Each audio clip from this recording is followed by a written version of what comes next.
This is not a story of grand palaces or royal weddings. This is the story of two poets, two souls who found in each other the deepest understanding, and a love so powerful it defied illness, family opposition, and society's expectations. Welcome to Legends of Love. Today we travel to Victorian England to unfold the breathtaking true story of Elizabeth Barrett Browning and Robert Browning. Elizabeth Barrett was born in 1806 into a wealthy English family. From a young age she was remarkably gifted. By 12 she had written an epic poem. By her 20s she was already a well-known literary figure. But Elizabeth's life wasn't easy. She suffered from lifelong illness, likely a combination of a spinal condition and other chronic ailments. She became increasingly reclusive, confined to her room in her father's home in London. Her father, Edward Barrett, was strict and controlling. He had forbidden all his children to marry, a rule Elizabeth the eldest dared not break. She lived quietly, surrounded by books and letters, writing poetry that touched hearts across Britain.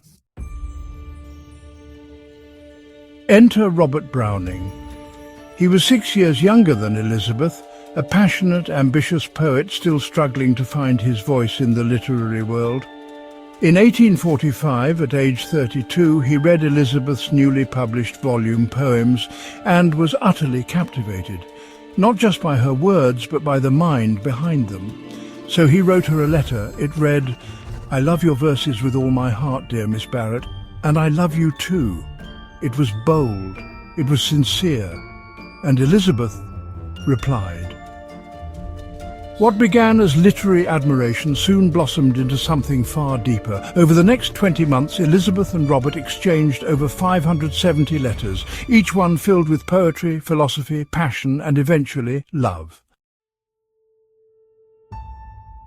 Their growing romance had to remain a secret, especially from Elizabeth's father. Robert visited her in her room under the guise of friendship. Each meeting was brief, but charged with emotion. Elizabeth, though fragile in health, found herself stronger in Robert's presence. He didn't see her as an invalid. He saw her brilliance, her courage, her soul. Despite her fears, her illness, and her loyalty to her father, Elizabeth fell in love. In 1846, she made the bravest decision of her life. She eloped with Robert, marrying him in secret at Marylebone Church in London.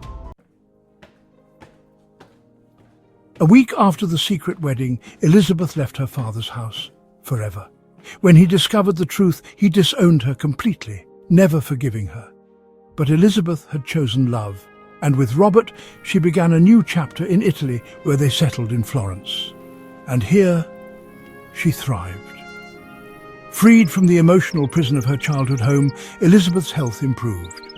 She wrote some of her finest poetry, including the famous sonnets from the Portuguese, which included the iconic line, "She also gave birth to a son, Pen, at age 43, something doctors once said was impossible." For 15 years, Robert and Elizabeth lived, loved and wrote side by side. Their home, Casa Guidi, became a symbol of artistic freedom and mutual respect. In 1861, Elizabeth's health began to decline again. She died quietly in Robert's arms in Florence.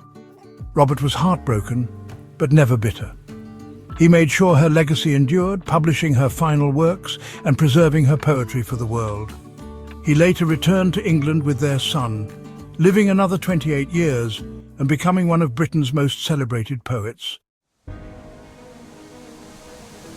Today, the love of Elizabeth Barrett Browning and Robert Browning lives on, not just in their letters and poetry, but in the choices they made. They loved with courage. They chose each other, despite every obstacle. And maybe that's what true love really is. Not perfection, but persistence.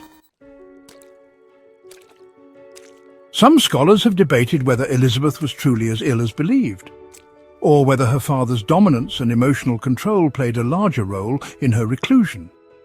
Some even say she exaggerated her condition to protect herself from the outside world.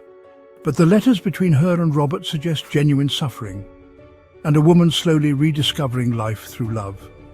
Whatever the theories, one thing is clear. Robert loved her for exactly who she was, and their devotion to each other remains one of the most powerful literary romances in history.